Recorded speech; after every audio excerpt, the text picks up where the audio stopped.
What a classic game. With an Eastern Conference powerhouse and the Celtics coming to town, it was rookie Trayce Jackson-Davis who shined last night and led the Warriors with a team-high plus 25.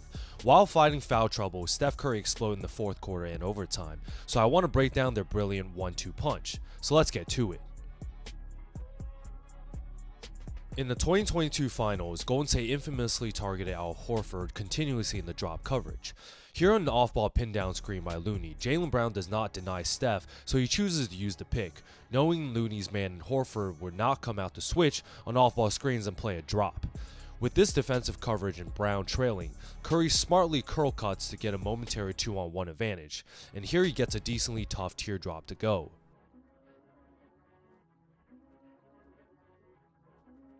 On an out-of-bounds play, the Dubs wanted to get a great defender in Jrue Holiday off of Steph, so the initial handoff by Clay leads to an on-ball switch to Sam Hauser.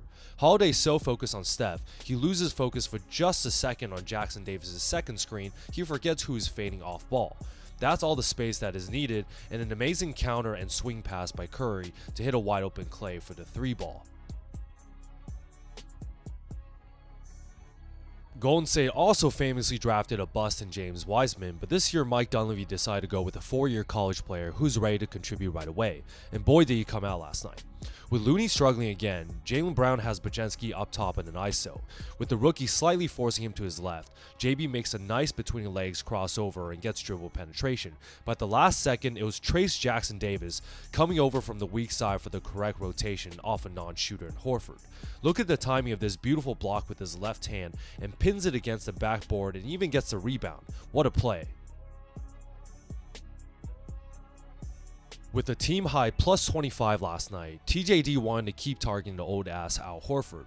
When the initial play dies, Chris Paul knows the go-to is to run a simple high pick and roll to get Brown off of him. With the rookie screen, we know Horford will always play a drop while waiting for the guard to recover, but credit to both the rolling man and a perfectly timed pass that leads to a strong right-hand layup by Jackson Davis. Easy basketball. The 2022 finals was my favorite championship by far, and we kept seeing the same high pick and roll with Steph. Here TJD brings Horford up once again into action, and with him playing the same coverage with Brown fighting over, Curry looks back just a slight second before reacting to the open space, and even though this was a decent contest from behind, it is clear that the Celtics will live with this type of pull-up three. Boston came out super hot in the second half and it was not looking good for the Warriors. Let's run a chase action in which Curry throws the ball to a big and immediately runs after for the handoff. This play involving Kevon Looney subtly brings Horford into the action again, as the handoff acts like a pick and roll in which we know the Boston big will continue to play drop while Brown gets stuck on the screen this time. Underrated cut by Kuminga because otherwise Jrue Holiday would be right there to help early, just one pass away. But this slight hesitation and late help by the defense is all the space Steph needs to pull up again wide open. It's even incredible to see TJD run Golden State classic plays like a veteran. With the ball in the right block and a triple split action, you can see the rookie even directing the traffic. The Celtics are not switching off-ball screens, so we know that the split action will be effective here. As CP3's pick on Brown frees up Clay so much, Pritchard has to leave his own man to switch and prevent the shot. The next action is on-ball pick and roll, and I think at this point, Horford is so tired of getting sniped at, he decides to trap this time. So the simple counter to this is another amazing lead pass by Clay, who has really been patient with his passing the last few games. Jackson Davis is now wide open rolling to the rim. Derek Wright rotates down from CP3, but is too small to protect the basket. I'm firing shots at Wiseman, no doubt, but I've never seen him make these kinds of reads in his couple seasons in San Francisco. TJD comes for an on-ball pick and we get a switch, so he immediately goes down to the post. Similar to the last play, the handoff screen to a shooter brings his own man out to try and trap, and also Jaylen Brown is chasing, so Jackson Davis predicts this and rolls to the rim, knowing Clay will make another great lead pass out of the double. White correctly rotates over as the weak side low man, and Pritchard is responsible for the two weak side Warriors. But honestly, credit Corey Joseph for not settling on the perimeter and cutting to the basket. TJD with a smooth extra pass for the layup, and now that is beautiful Warriors basketball. One thing I must credit Steve Kerr are brilliant out-of-bounds plays. On the weak side, we got Holiday sticking to Steph, and knowing Boston would not switch off-ball screens, this cut by Wiggins attracts Jason Tatum and actually accidentally bumps into Holiday. The real screen comes by Jackson Davis, but by this time Drew is already trailing so bad, Curry simply stops in his tracks for his catch-and-shoot three. It's officially comeback time. Not really a breakdown here, but even his casual passes on the second string lineup leads to a quality corner look by Moses Moody, but I want to shout out his energy of boxing out and not giving up on the play, leading to a career-high 13 rebounds with these second shot opportunities. Great hustle by the rookie.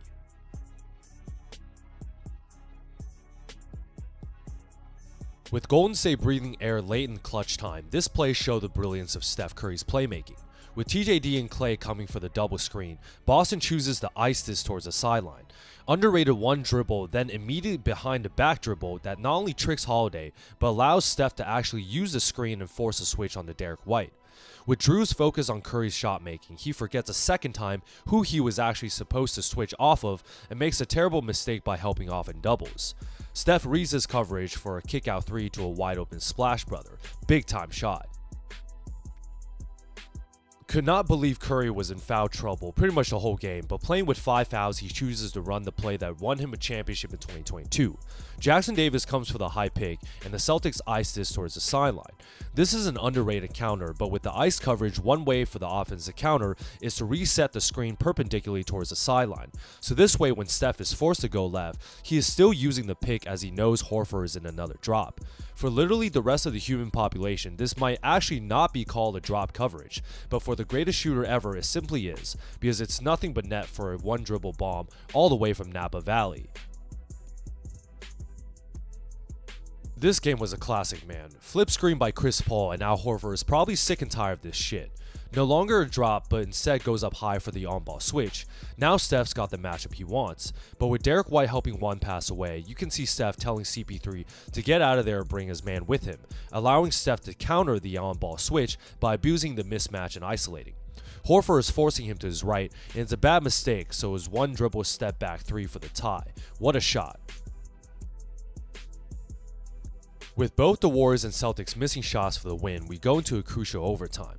Neither team can hit a shot to save their lives, and we have a double screen for Steph to attack his right. But just like a couple plays ago, the gravity of Curry leads to a bad double and another swing pass to Klay. Shout out Thompson again for making great decisions lately and not chucking up threes for the sake of chucking up threes, as he uses the threat of his shot to catch Derek White off balance and instead attacks off the catch to get dribble penetration. Horford is having a nightmare and helps one pass away from the strong side really early. Great connection between the two again as Jackson Davis slams it home. This may be the highlight of the game. With Jaylen Brown trying to get the switch on Steph, the Splash Bros communicate just enough, but he ends up attacking the basket with his left hand past Thompson. Look at Curry asking for the correct rotation, and it is none other but the rookie Trayce Jackson Davis coming from the weak side, rotating off a non-shooter to meet the all-star at the top, who tried to jam it this time but gets absolutely destroyed with a clean block. What an insane play by the rookie. Going down the stretch, Boston really miscommunicated on multiple actions. On another chase action with CP3 that leads to a handoff, we know on-ball screens should automatically lead to switches, but here White and Brown mess up again, allowing Steph to attack with a head of steam and uses his body strength against a bigger defender. Underrated deceleration and extra dribble opens up a layup for a two-possession game. And for the dagger, this initial classic high pick and roll involving the rookie to bring Horford into the action. And this time the veteran is in a high show, so Steph counters by not settling and attacking the basket. Credit the big man for shuffling his feet well, and the tough spin layup does not connect, but you gotta love Jackson Davis again for keeping the ball alive. That slight touch gets CP3 the ball, and you gotta love the point guard finding the one open man with 10 feet of space in front of him. That is of course our GOAT Stephen Curry, and I have no words for this incredible high-arching catch-and-shoot three and seals the game. Nothing but net, and we're taking the kids to sleep. There you guys have it, man. Probably my longest breakdown of the year, but that was an instant classic. With the Dubs having a rough season so far and arguably the best team in the league coming to town, it was not looking good as Steph Curry had 5 fouls in the third quarter. But the MVP decides to traumatize the Celtics another time with a brilliant fourth quarter and overtime performance that led the Dubs back from 17 points down, including miraculous shots and playmaking. The breakout game was for another Dubs 2023 draft pick in Trayce Jackson-Davis out of Indiana, who had 10 points and 13 rebounds. The rookie shined by creating multiple second chance points, finishing at the rim, and making correct reads in the Warriors' offensive system, not to mention making big-time defensive plays that changed the momentum of the game. Just like Pajensky, he is officially NBA ready and has proved to the coaching staff he deserves way more minutes over a struggling Looney, and last night he confirmed to the world on the biggest stage of his career. That was a statement win, and hopefully Golden State can ride off this momentum into the long homestand. So if you guys like this breakdown, like and subscribe to see more.